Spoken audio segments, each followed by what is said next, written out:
Turning the engine 9J40.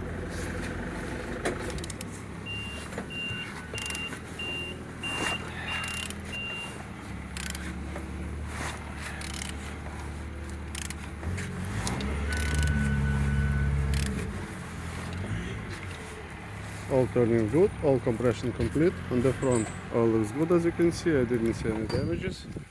And on this side all looks good as well. No damage, no broken.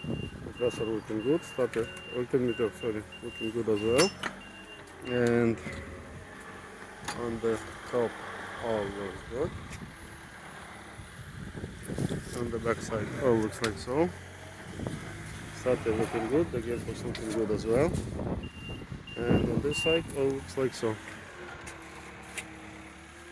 Turbo is in good condition, and underneath all looks good, no damage, no broken. Turning the engine 9J40. Thank you.